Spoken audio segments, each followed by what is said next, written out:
How you doing, everybody? Welcome back to Before I Forget. It's my video channel, inspired by my Instagram channel, 1985 Road Dog. I spent a life as a fan of music. I spent a life working in music, all the good, all the bad, and there was a lot of both. This is this upcoming chapter that we're about to get into is about, well, specifically, it's about LA Guns' Cocked and Loaded tour, but also, I get a lot of DMs, mostly from the dudes asking about, why there's no groupie stories and all this kind of stuff. Well, it's kind of, it's a given, it's a given. I mean, if you're in a band in the middle of Kansas somewhere, playing on a Saturday night at your local high school gym, there's going to be girls there for the band. Again, high school girls, but the point is there's always girls around music and rock and roll, especially then. I don't know about now. I'm out of the scene, but then it went hand in hand. People performed, they made a record, they were a celebrity, and there's just always girls around, rock and roll bands, musicians. So it's just a given.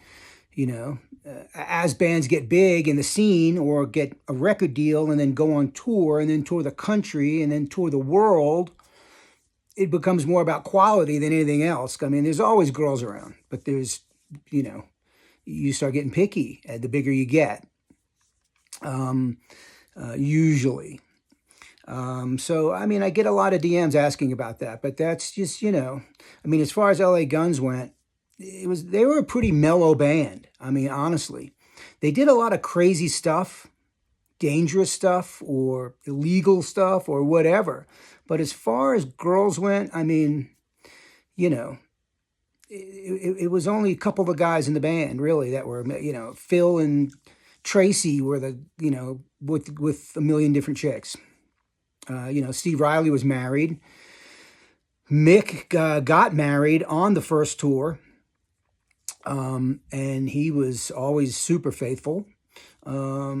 Kelly, there were girls with Kelly, but he was very picky also. He would, when it came down to the nitty gritty, he was picky. But this was, but there was this, listen, around LA Guns, whose t-shirt said sex, booze, and tattoos, there was a million girls. And it was the 80s, and the girls were, wanted to be feminine and frilly and dressed in pink spandex and all that stuff. That was the times. That was the scene. And, there was so much of that. It's a given, well, this LA Gun story. So in 89, I wasn't officially working for LA Guns anymore, but I was always super tight with Mick and Kelly. I was friendly with everybody, but Mick and Kelly, we stayed in contact constantly. So when they went out on tour in 89, they, did not like their road manager. They were used to me. And I took care of those guys royally, busted ass and went the mile, take a bullet for those guys. Like I really worked in service of LA Guns. The new road manager guy wasn't a bad guy. He was just, they had signed with a new management agency by this time. They were now with Alan Kovac, who managed Richard Marx, who had a bunch of big hits in the 80s. Kovac now manages Motley Crue, and I think he managed Duran Duran. I don't know if he still does. Anyway, so they shifted to a big management agency, and they had a road manager that had been on the road with a bunch of bands. I wouldn't say, they were kind of wimpy bands maybe. But anyway, Mick and Kelly did not like the guy. So they asked me to come out, said, come out on the road with us and just hang out. I roomed with Mick or Kelly. I bounced back and forth between those two guys. There was always two beds in a room. So I just crashed. So I was out on the road for a couple weeks at a time and, keeping those guys amused. And the road manager was happy to have me around, here's some passes, go give them out to people in the audience, whatever. So I was around just hanging in 89. So one time they were doing a swing up through the Northeast in New York, Baltimore, Pennsylvania, upstate New York, all that. These are mostly clubs or big clubs or small theaters or small ice hockey kind of places, arenas on Cocked and Loaded. So we were in Wilkes Barre, Pennsylvania. And the hotel we stayed at is like train cars. It's like old train cars that they, turned into hotel rooms. It's pretty cool, but creepy at the same time because they're sitting on train tracks. It's like, go rolling in the middle of the night or something. So, they did the show. And after the show, the bus was parked right by the hotel. And for some reason, because the hotel rooms were kind of small, these little train car things, and nobody wants a party in their room anyway by this point. So we were just hanging on the bus, a little party going on. There's some people and some girls and music playing and drinking beer. Everybody started drifting away. Mick went back to his room. And I don't know who else was there, but I was on the bus and Kelly Nichols was on the bus, and he was talking to some girl, some big blonde girl. And, out of nowhere, it turns into a major screaming match. And then it became, not screaming match. She was screaming and Kelly was like, shut up, whatever. He was just, I don't know exactly what was going on between them. All I know is they both stood up and this verbal jousting and yelling kind of continued. And the next thing I know, she hauls off and like punches Kelly in the head. And I'm like, oh crap. So he now wants to just strangle her. So I had to dive in there and I kind of pulled her to the front of the bus and pushed her, out the bus, trying to push her out the bus. And then Kelly took a swing and like connected with her because she was slapping and clawing and cursing. And I don't know what the argument was about. That's the crazy thing. So she punched him. I separate him. I'm trying to move her out of there. And he's got those long Frankenstein arms and he just swatted her, man, and hit her. And I ended up pushing this girl out the bus door, down the couple steps, out the door. And then was trying to walk her away from this and telling her to go home and, it's all over and whatever. So I'm walking her like away, I don't know how many feet we'd walked. Well, I don't know, 20 feet away from the bus. And she just stops and she turns and she looks at me and she goes like this. She goes, "You have messed with the 13th Regiment of the Coven of Witches of Wilkes Barre, Pennsylvania, Chapter 2. I'm like, you're going to pay for this." And I kind of looked at her and I listen, I've been around a lot of dangerous people in my life, psycho people, all kinds of, fringe element. I looked at this girl and looked in her eyes and she said, you're going to pay for this. And I believed her. I was like, oh, probably. So she went off into the night. So come back to the bus. Kelly's like, whatever. Get everybody out of there. Go home, whoever's not with us. Everybody else go back to your room. So, we go back in, me and Kelly, roll a joint, blah, blah, blah, end up crashing. Next day, sun comes up. Everybody's got to get their stuff to the bus. So I'm up early. I go to the bus to put some bags on the bus. And there's a note taped to the door of the bus that says the same thing she told me. You have messed with the Wilkes Barre chapter of the Coven of Witches, chapter, all this craziness, like written in this like calligraphy, like very old world, spooky, witchy stuff. And I was like, oh crap. She's like, it says you will pay at the bottom or whatever. And I'm like, oh crap. So I go back inside and I show Kelly and Mick, and they were like, oh, Mick was especially like, oh man, you guys messed up last night, you know. And we were freaked out. Then nobody else, Tracy and Phil and Steve, they weren't around. They didn't care. They didn't know really what went on. We just told them the story, and they were like, they didn't understand the impact, because you had to see this girl to understand and really grasp the story. So we anyway, we get on the bus, we go to the next show, and I think that show was okay, no problem. It was the next show. And all these shows were kind of close to each other. Rhode Island, in the Northeast, everything's tight. So it wasn't like far. So we did a show. The next show was okay. Then the following show after that, I remember it was in a theater. It was a small theater somewhere. And the bus was parked out back, and there was supposed to be a security guy there watching the bus. And there was. Because it was parked right next to the building, and there was nobody around the bus. You have to watch it, have a security guy, so nobody messes with the bus or tries to steal crap or whatever. Anyway, the show starts, the band's on stage, blah, blah, blah, blah. And then at some point I had to go to the bus and get something. And I go to the bus, and the door's wide open. And the security guy was not around. And the bus has been ransacked. Like, all the guy's stuff got stolen. Video cameras, which was bad. Videos, personal stuff.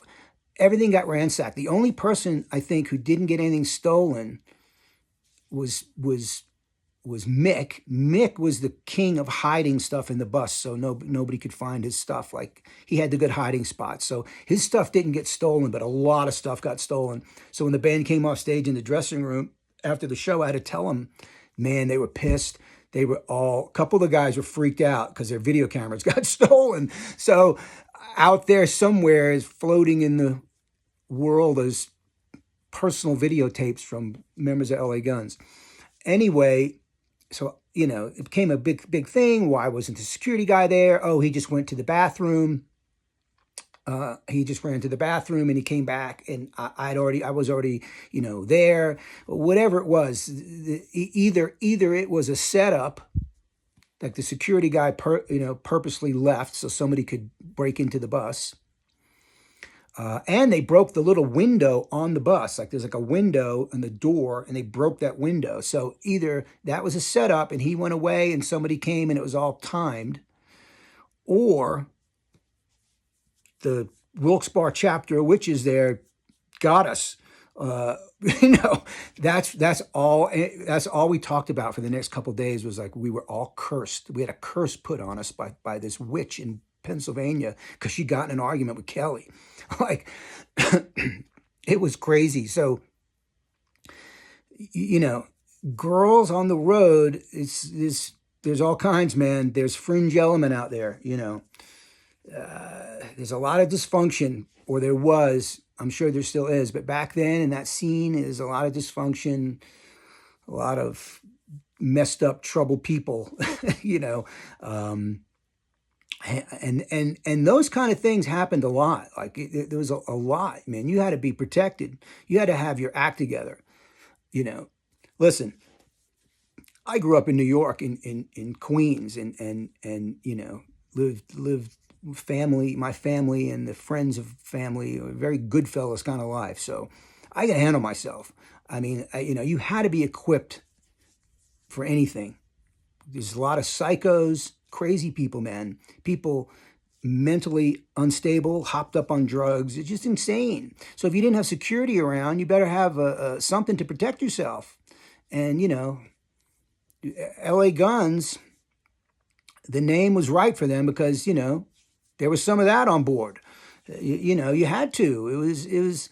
There were no cell phones. It's not like today, where everything's a camera and everything can be captured instantaneously. And, back then, you out in the middle of nowhere, your bus breaks down somewhere. I mean, you had to be ready, man, to take care of business. So I was just capable of handling those kind of people and those kind of situations. So It went on a lot. That's the kind of stuff that went on, is rock and roll. You know, but for the most part, the girls were, you know, happy, bright, glammed up, teased hair. Nobody had tattoos and piercings. Now every girl you see has got a million tattoos. No girls had tattoos back then. No guys really had tattoos. If you had a tattoo back then and you were a guy, you were either like a biker or like an ex-Marine, or you were, you know, a greaser, guy that worked on cars kind of thing. That was who had tattoos, you know, convicts, you know what I mean? LA Guns and the bands and Guns N' Roses and having the tattoos, calling your back of your t-shirt sex, booze, and tattoos. It was like a very rebel kind of thing associated with bikers and that kind of stuff. Girls didn't have tattoos. You never saw a girl with a tattoo or a piercing, only their ears. You know, so it was a very still innocent time in a way. It was still, you know, girls wanted to hook up with rock bands and you know, but then there were fans too. I mean, you always knew the fans. The fans were at the in-store record signing, getting their record signed. The fans were waiting for you at the hotel when you got there to get an autograph. The fans were always there in a different way. And you always were able to, or at least I was, and most of the band, separate the fans from the groupies per se. So you always were nice to the fans. You know, LA Guns were always nice to fans. In the very early days of the first tour in the clubs, they'd go out into the crowd after the show and hang with people and drink a beer and sign an autograph. That's what it was all about. And they did that, you know, so they would, you know, the groupies were always there. You could leave the groupies to the very last decision of the night, and there'd be 10 chicks to pick from for each guy, you know. So it was like you spent time with the fans, you know, as much as you could, and that was cool. LA Guns was a band that did that, but you know, other than that, it's just there was always girls around. I mean, I was a nightclub DJ in massive nightclubs that held thousands of people on Long Island in the early 80s, when the drinking age was still 18. The club was owned by mafia-backed people. They were very successful. They had multiple clubs, and they were very powerful in the area then. And I was the DJ there, and the drinking age was still 18. And a New York State driver's license didn't have a picture on it. So think about that. And the stuff that went on in there, it made life on the road look like child's play. The stuff that I that was around, the insanity, the you know, the craziness, the power, the political connections and the power that enable things to happen or not happen. Different scene in a rock band. It's, you know, so having me out on the road, knowing how to handle things was good for them, because they got in a lot of trouble. Or some of the guys did. And I was always able to get them out of it. But anyway, we're going to wrap up this chapter. That was some LA Guns cocked and loaded story for you. Thanks for tuning in. 1985 Road Dog is my Instagram. Please follow that. Thank you again. Leave me some messages if you want to hear anything specific. I appreciate you being here. Bye-bye.